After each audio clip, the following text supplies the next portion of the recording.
357 Magnum versus 44 Magnum, and what we have today is our Winchester Silvertip ammunition. Both of these say they are defense JHPs. So our 357 Magnum is a 145 grain, is rated at 1290 feet per second.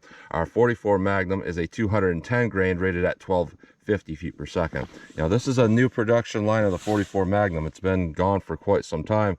The old production actually said for deer and blackberry, I believe. So it was basically a hunting round, but they've remarketed it as a self-defense round. So I'm going to use my 4-inch revolvers to do this test. My 4-inch 686, it's actually a 4 1/8 inch versus my 4 1/4 inch model 69 and 44 Magnum. So we're going to see what we get with these. So I'm going to go through the chronograph, see what kind of velocity and accuracy I get at the same time.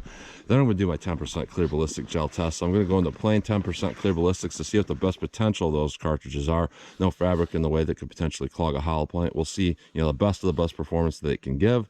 Then we'll move on to doing more of a real world simulation where I'm going to have 4 layers of sweatshirt material on this first 3-inch piece that represents hitting a pectoral muscle, followed by a 1/4 inch medium density fiberboard that represents hitting ribs or sternum, 16 more inches of clear ballistics, and another 1/4 inch MDF at the back to represent hitting back ribs. Clear ballistics is roughly a half representation of the density of flesh. So when you're talking 3 inches and 16 inches, it's more like 1.5 inches and 8 inches in a real living target. So if I can keep these bullets within this first block here and they don't pass through that back rib simulation, I call those pretty good. But if they go through the back rib simulation, there's a possibility they could pass through an average size individual. So we really want to see, with our real world simulation, that they do pretty well. So then I am going to shoot at the steel target to see what kind of practical accuracy and shootability I can get with these as defense rounds. So let's get started with this test.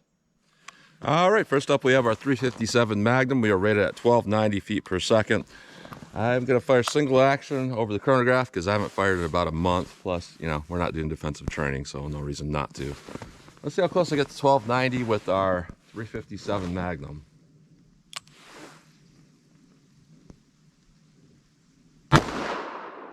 .1242. 1121. 1169. 1191. 1133. So we are quite a bit below that rate of velocity. That's pretty disappointing. Now our new production 44 Magnum, we are rated at 1250 feet per second. And that is through a 4-inch barrel, I believe. So let's see how close we get to 1250 in my 4 1/4 inch model 69 here. 1223. 1184. 1174. 1127. 1159. We had one that was quite low there. Recoil is very low though, honestly, with this. But there is some muzzle blast because or some cylinder gap gas because it just blew a hole through my brand new gloves. So interesting there. Let's hit our ballistics gel block and see how these compare. All right, first up, we're going to do our plain clear ballistics shot. This will give us our best potential for getting hollow point expansion because there's no fabric in there that could potentially clog a hollow point. This will give us our best potential for penetration because there's no rib simulation on there. So let's see what we get with our 357 Magnum Silvertip.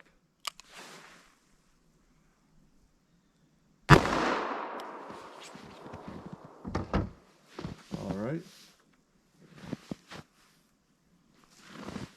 Let's hit that with our 44 Magnum Silvertip. Let's go take a look.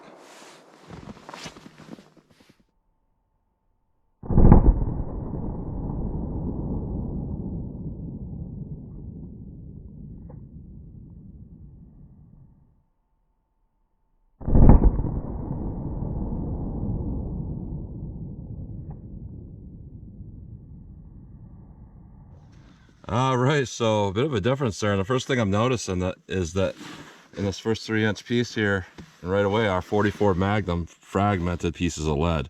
Definitely hit a lot harder, but there is some fragmentation going on there. So look at our 357 Magnum. This is kind of interesting because it didn't penetrate that well. It had good energy dump and we have good expansion, but We're only at 11.5 inches of penetration.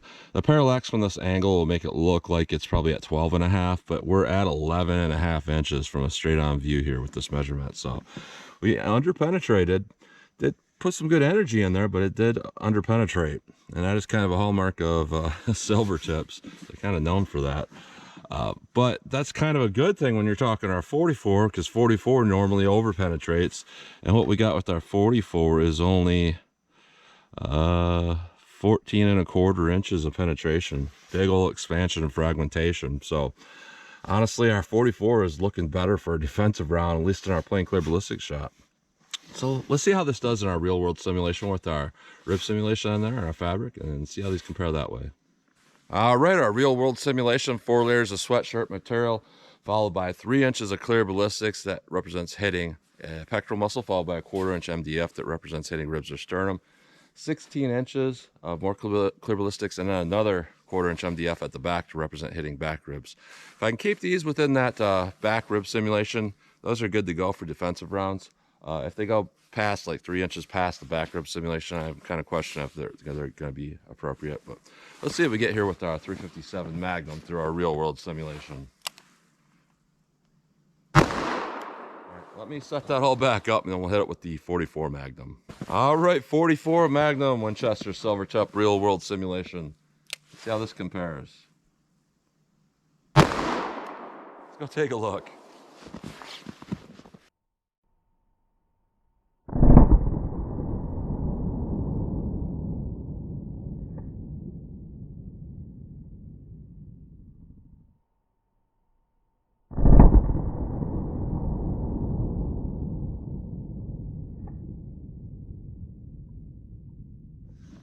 And one thing I saw was this thing kind of falling apart. I saw that from the front through the gel. Yeah, a lot of damage to our rib simulation here. A 357 down here. And then when the 44 went through, that was a lot bigger than its starting diameter. And it just blew that whole thing apart.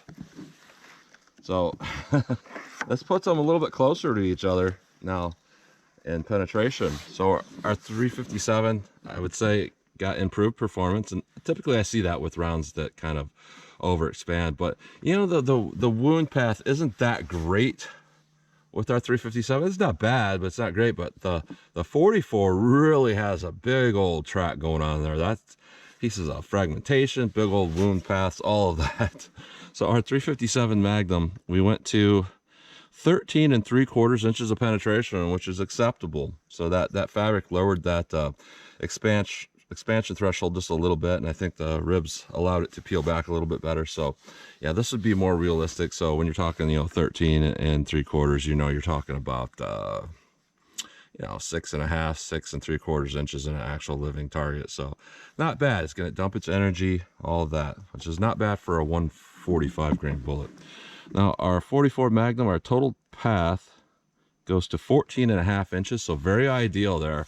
So I'm going to say, looking at this, both of these are pretty good defensive rounds, but I'm going to say our 44 is a little more ideal. I would pick that personally, but just because it didn't have a ton of recoil compared to most 44 Magnums. Pretty low, and that's partly because it is kind of a lower powered round, but that's not a bad thing if you're looking for a defensive 44 Magnum. So yeah, pretty good. So let's pull these out of the block. We'll take a close-up look at them. Then I'm going to shoot our steel and see what kind of practical accuracy and shootability I can get with these.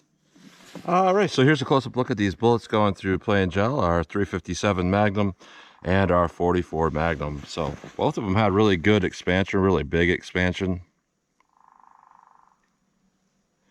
Our 44 has a concave base there, as where our 357 does not. I don't know the reason behind that, but both had really big expansion.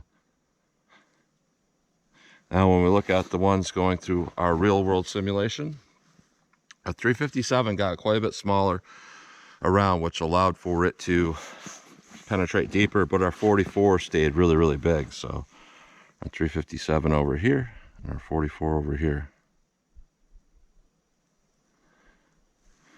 So our 357 through plain gel versus through the real world simulation. Petals peeled back quite a bit. And then our 44, A little bit of change, but not really a whole lot. So overall, not bad performance, but I'm going to say I think our 44 did a little bit better here than our 357. So that's a close-up look at those bullets. All right, 14 yards from the target, and I'm going to stay here. I'm not going to back up today. This is the first time I've shot in about a month, or filmed in about a month. So I'm getting back into my routine here, so I want to take it slow here. So I'm just going to stay up this 14 yards. And it's pretty cold today. It's about 20 right now. And I'm just going to see how these will shoot as defensive cartridges from this 14 yards. So I'm just going to get a front sight picture, pop these off as fast as I think I can hit the target, and just kind of see how they feel if I had to use these for self-defense out of 4-inch revolvers. So 357 Magnum, let's see how this does.